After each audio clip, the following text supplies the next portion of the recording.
All right, so we'll be doing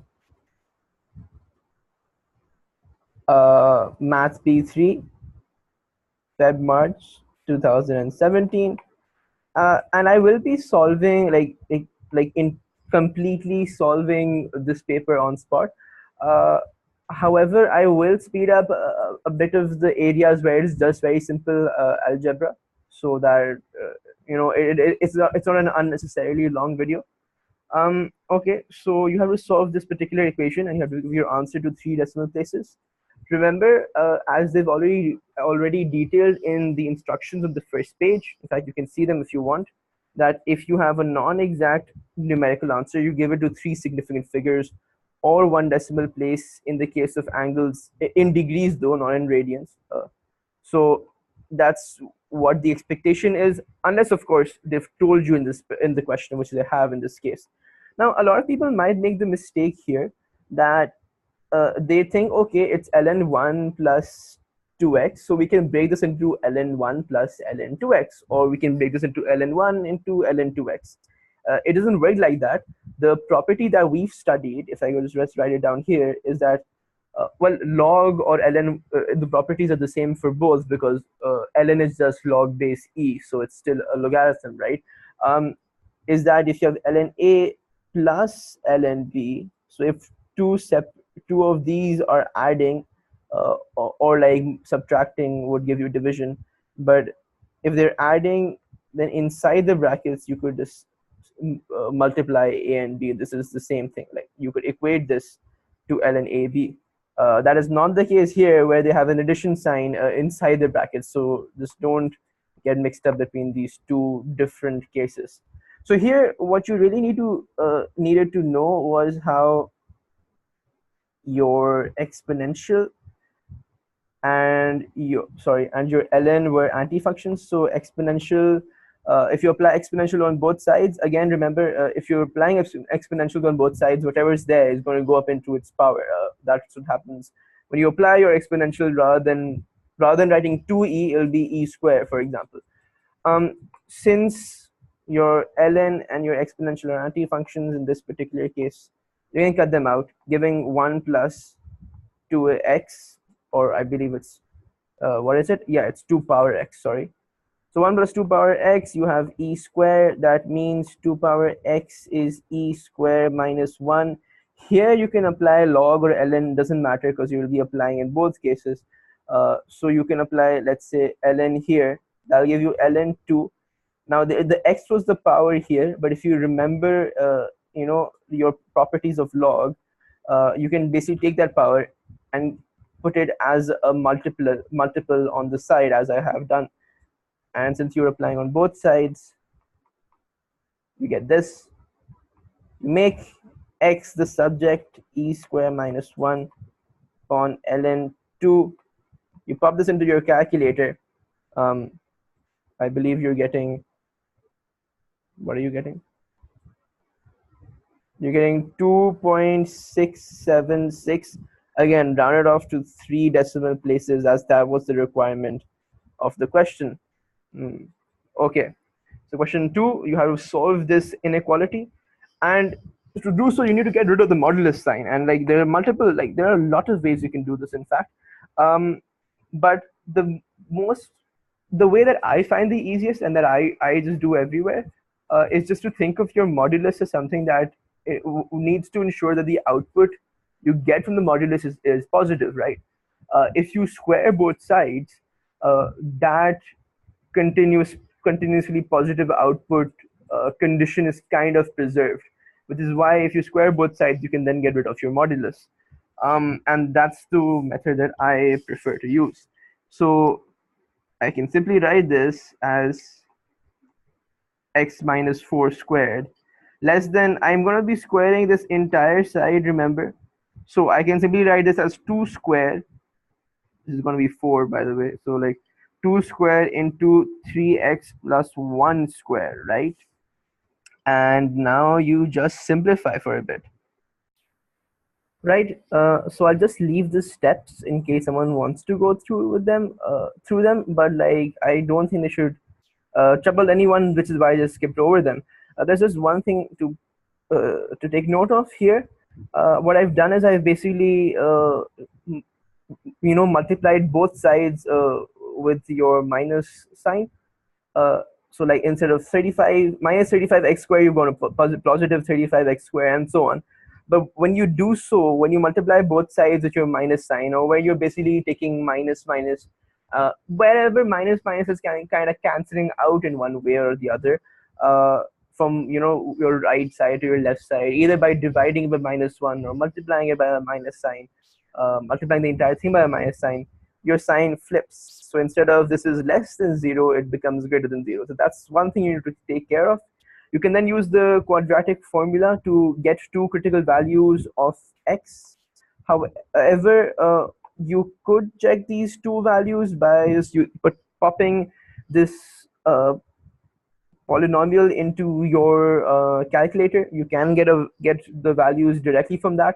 However, I wouldn't recommend that you just do so. I would recommend that you at least show the quadratic formula, even if you're using your calculator to just jump directly to the final answer. Okay, but even when you have these two values, how do you then figure out the inequality? Now, there are, I think, two ways to go about this. I like one, so that's all I'm going to mention. Now here you need to figure out where this is greater than zero. So you just draw your, it's always going to be an increasing function, irrespective of whatever the signs and all are. So like you're always going to draw a happy face, if to put it simply. And you do know these values. This is, let's say, 2 upon 7. You know that.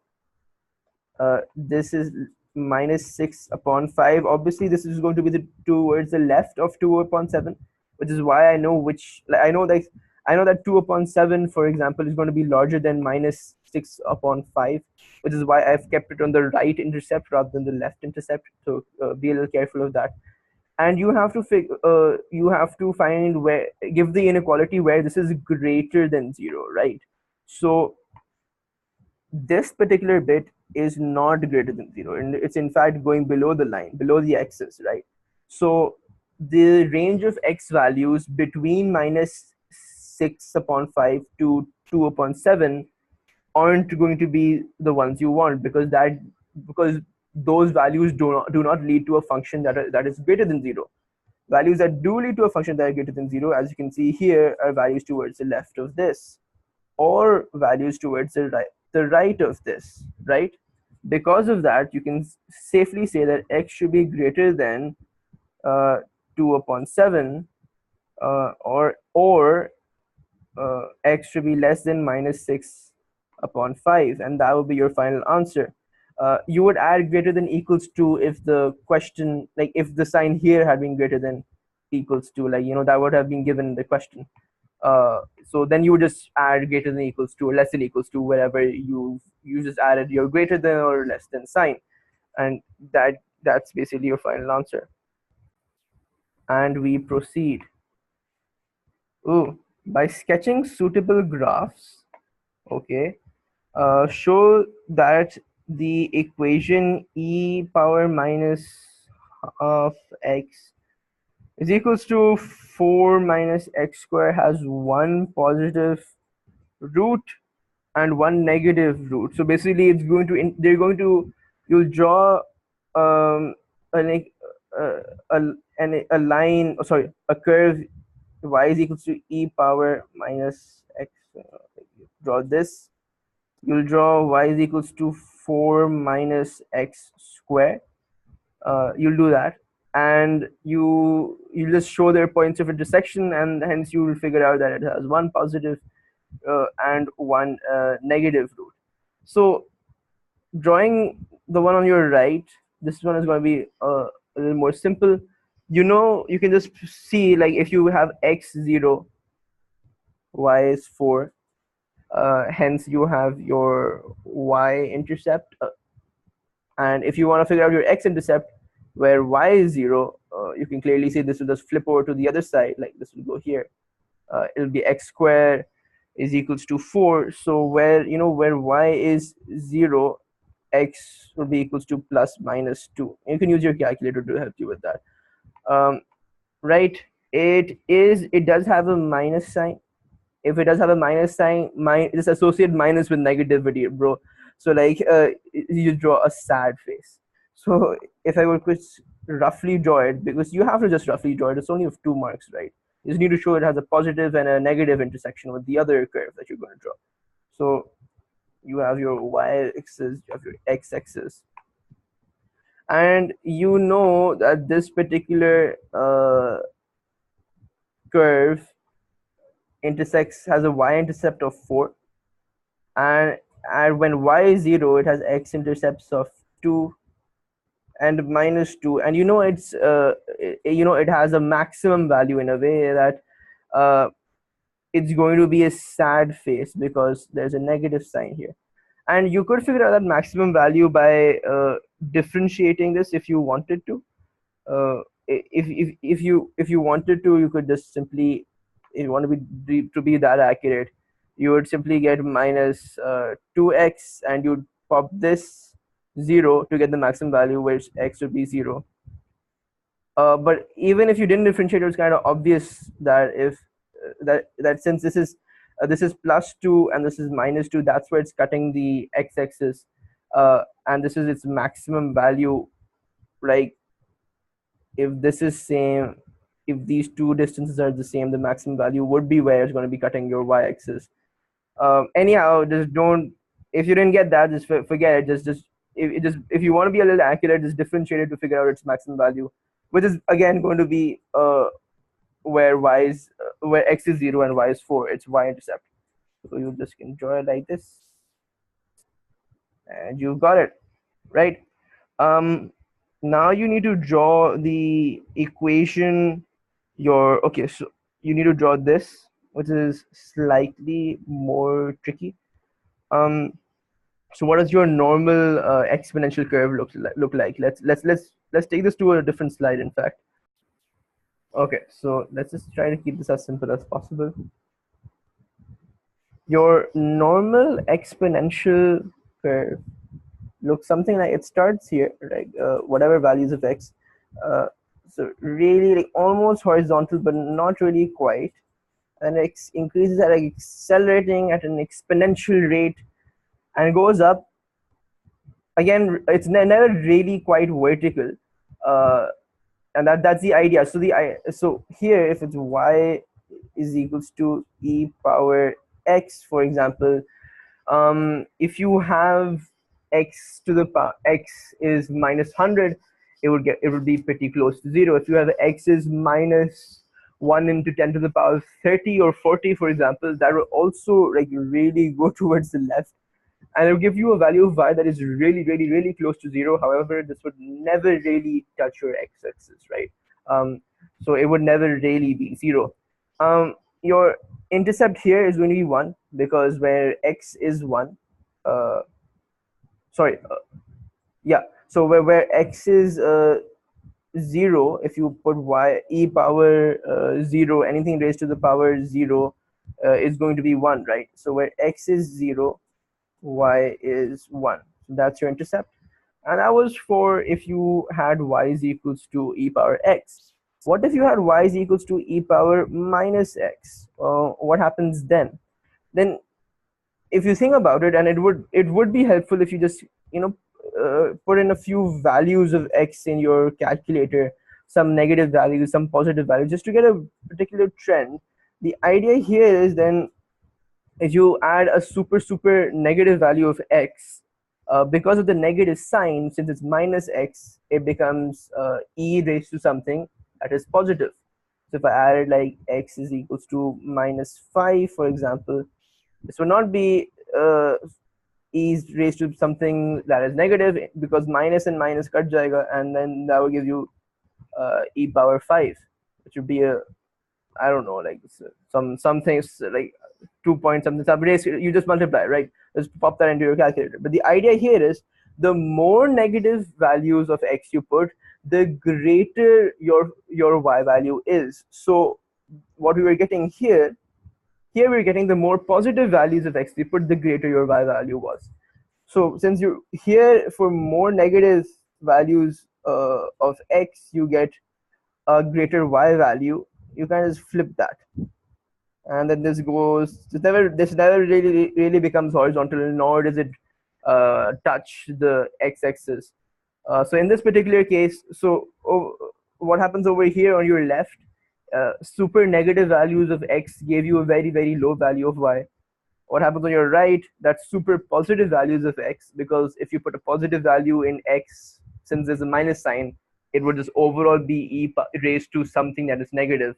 Hence it would give you a value that is going to get closer and closer to your x-axis and never really touch it. So your y is basically going to get closer and closer to 0, but never really going to be equals to 0.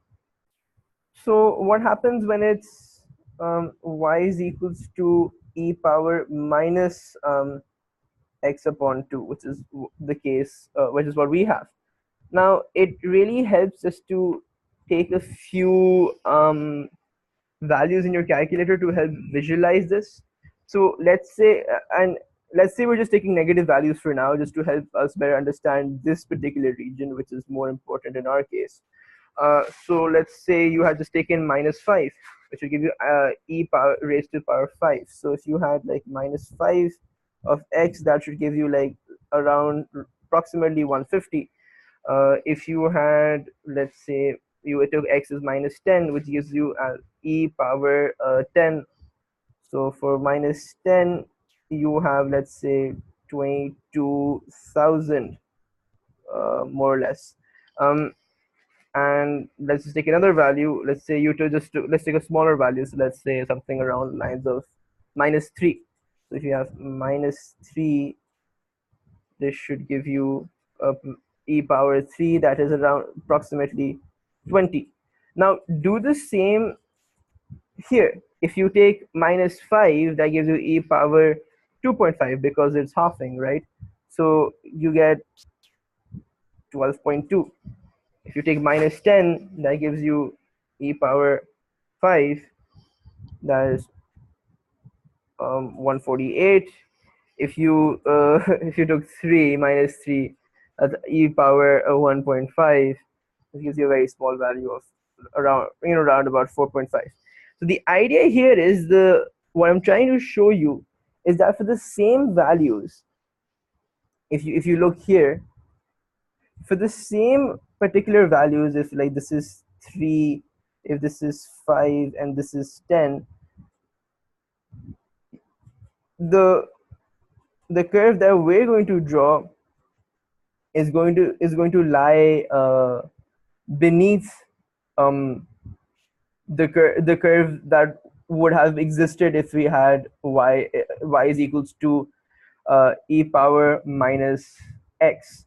So it would look something like more like this. Like it would still cut, well, whoops, not a very nice and clean curve I've drawn, but it would still have the same intercept where y is equals to 1. Why is that? Because even if you put x is 0 here, it would still give e power 0, which is 1, so y is still equals to 1. So maybe I had to draw a little more, had to be a little more accurate in my drawing. But the idea basically here is that what your curve would then look like, it would still be more or less the same. Like its gradient, it's not going to rise as fast as the other one was. This is y is equals to e power minus x upon 2.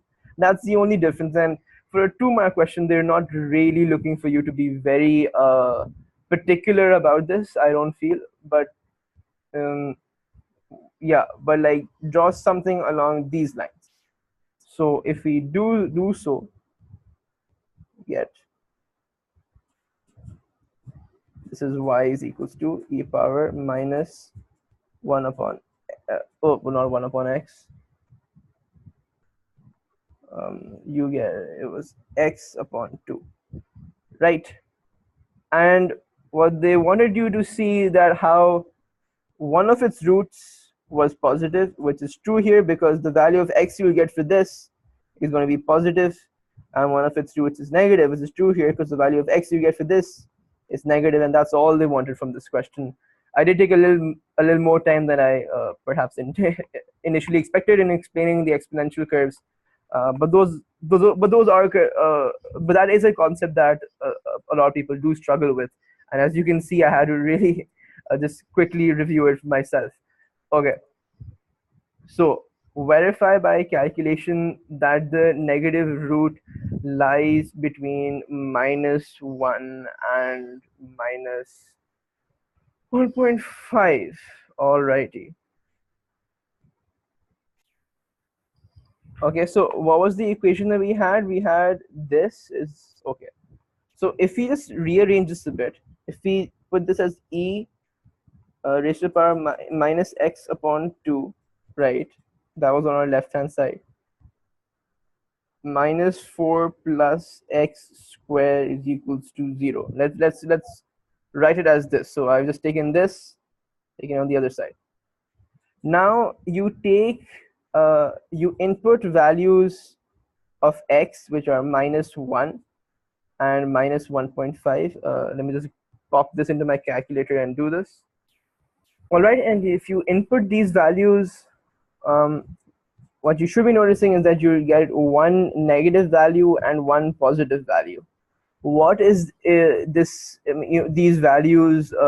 What do these values signify? Now, if you look here, this is the expression you have, and if x is equals to the value of its root, right? If x is equals to root, then it should be equals to 0. This equation should line up perfectly, or on your left hand side this should give you a value of 0, which is then hence equals to your right hand side, which is also 0, right? They're talking about the negative root, and that's why they've given us values of negative x. That's not very that's not a problem. That's not a problem. Okay, but you put in those values, and what's happening is that if the root was inputted, you would get 0. Here you're getting a case where this is less than 0.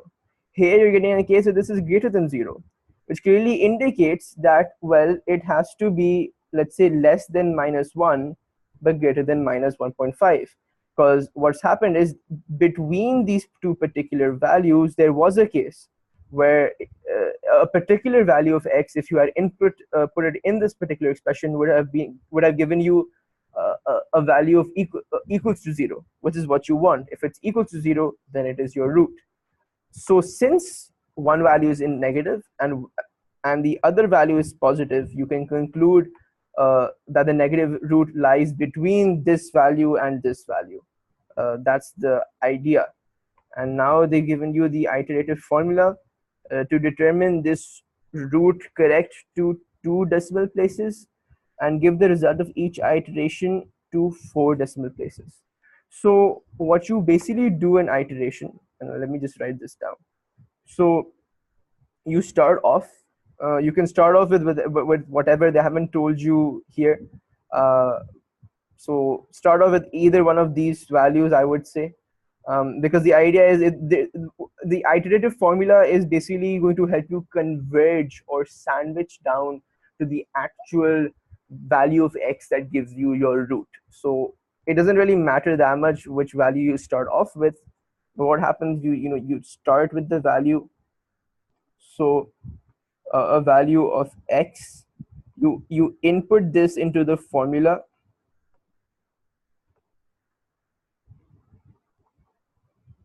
and what happens, the output that you're getting is actually the next value of x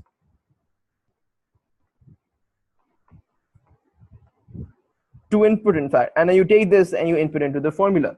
So this particular step is your iterative step. It keeps happening and happening.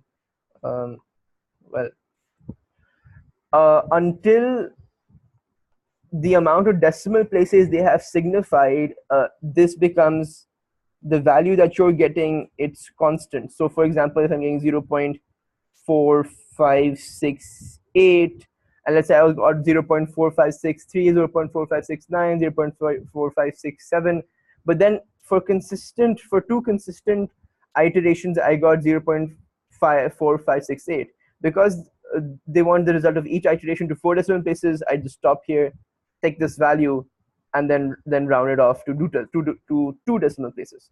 So let's start. I'm going to start with, let's just start with x is equals to -1. That doesn't really matter. X is equals to -1. You input that. What do you get? I'll have to use my calculator.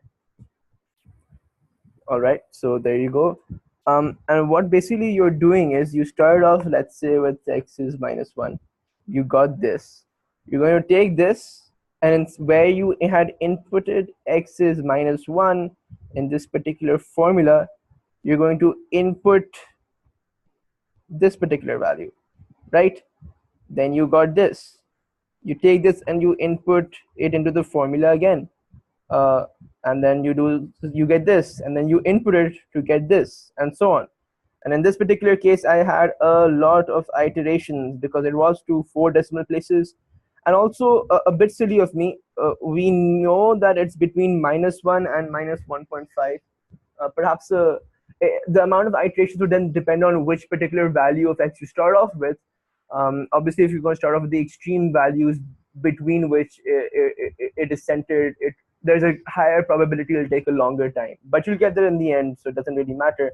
Perhaps a value like something like -1.2 would have been better off because that's more within -1 and let's say -1.5. And also because the final value we were getting were these two, right? So it was -1.4. It was just kind of like bad luck on my end that I incidentally started off with -1. So it just took me a long while to get to the particular answer. However, that's still completely fine. So what I was looking for is that I got 2 identical answers to 4 decimal places, right? And remember, you have to write down the results. You have to literally write all of these iterations down to 4 decimal places with, and you're going to have to round it off every single time to 4 decimal places. So be a little wary of that. But now that I have 2 values which are identical to 4 decimal places rounding off, now I can round off to the accuracy they wanted in the experiment, in the iteration which was given in the question, that is 2 decimal places. So which is now this is -1.41, and that is going to be your final answer. But again, to get the values, to understand which values you have to stop at, you have to look at how many how many decimal places they want the iteration to be till. So it was 4 decimal places, hence I continued till I got 2 identical values to 4 decimal